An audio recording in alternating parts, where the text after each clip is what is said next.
that they don't know what the they're doing. Do you understand that? Can Israel remove a US president from power? Could Netanyahu, if defied, go so far as to eliminate President Trump too?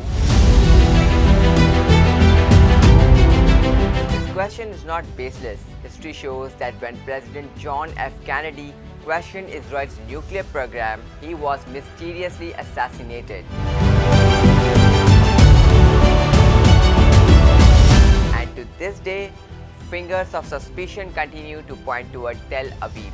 Israel is a nuclear power, yet it insists that Iran must not become one. But the real question is, how did Israel become a nuclear power itself? And was President Kennedy sacrificed for standing in the way of this program? And if so, is President Trump truly safe today? We'll talk about all this, but first, don't forget to like the video and subscribe to the channel.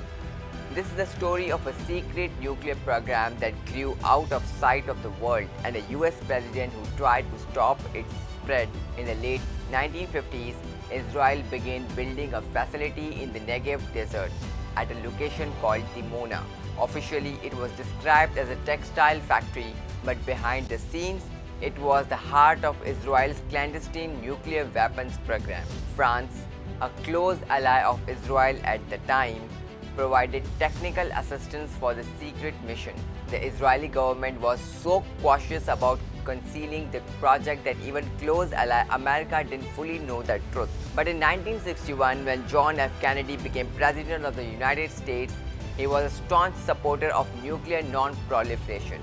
His policy aimed to limit the global nuclear arms race. Kennedy demanded that Israel allow full and independent inspections of the Dimona nuclear reactor to ensure the program was only for peaceful purposes. When Kennedy raised questions about Israel's nuclear program and demanded full transparency at the Dimona reactor, Israeli leadership was deeply angered. Only limited inspections were allowed, with the real activities hidden. In 1963, Kennedy sent a clear warning to the Israeli Prime Minister, saying that without transparency, the US would take serious action. Around the same time, President Kennedy was assassinated. Many experts and authors have viewed this incident as a major question mark. Was Kennedy's killing just the act of a lone gunman, or were there international forces behind it? Displeased with his nuclear stance, author Michael Collins' book Final Judgment explores this very question, suggesting that Kennedy had become a threat to Israel, and his removal was no coincidence. If Israel could eliminate a US president simply because he challenged its secret nuclear ambitions, would it hesitate to do so again? If Israel could eliminate a US president simply because he challenged its secret nuclear ambitions, would it hesitate to do so again today?